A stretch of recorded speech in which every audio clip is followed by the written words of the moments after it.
Losing a child is a mother's greatest fear. That fear is a fact of life in South Los Angeles.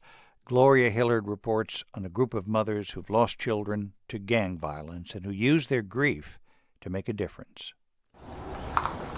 On a wall next to Kathy Wooten's kitchen are photos of two of her sons, Brandon and Kiwan. The two pictures in back of you is my two oldest sons, who was both murdered 52 days apart in 2008, gang-related.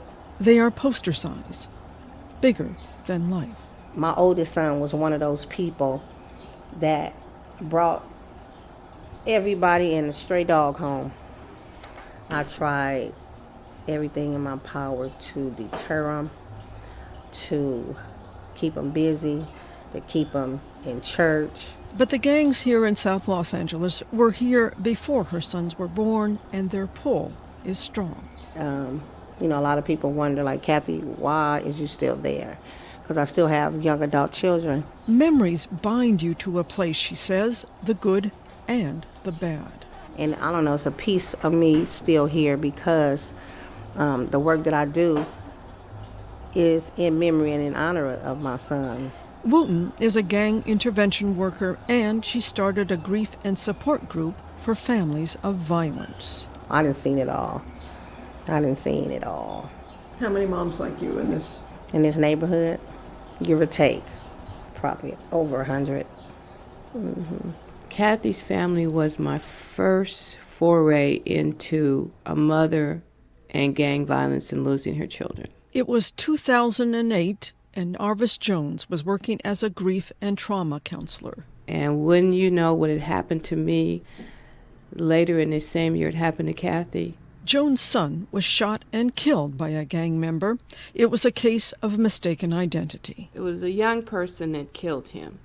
Didn't even have enough sense to know he wasn't who they were looking for. She knew full well what unresolved grief does to mothers. They either do one or two things. They get depressed and stay home and close the shades, or they get out there. Jones became a crisis response worker, going to crime scenes, attending funerals. She asked me if I have met Betty Day. Sometimes she's out there in the streets 3 o'clock in the morning. She's now 76, and we try to slow her down. Yeah, she's here. Here's the park. Its unofficial name is Betty's Park. It's a small shaded patch of land in this South Los Angeles neighborhood where kids are safe and don't go hungry. Betty Day, hands on hips, keeps one eye on a game of volleyball and a wary one on the street over her shoulder. The 76-year-old is just back from the hospital. I will not stay in the hospital. Maybe 5 days, but I have to come home. I got to come see about these children. And their moms. You'll often find them under the shade and plastic lawn chairs listening to the advice of the woman they call Mama Day. We have quite a few people around here that have lost their children. That's a difficult thing. It's hard bringing up children here. Arvis Jones says goodbye to Betty Day and climbs back into her SUV.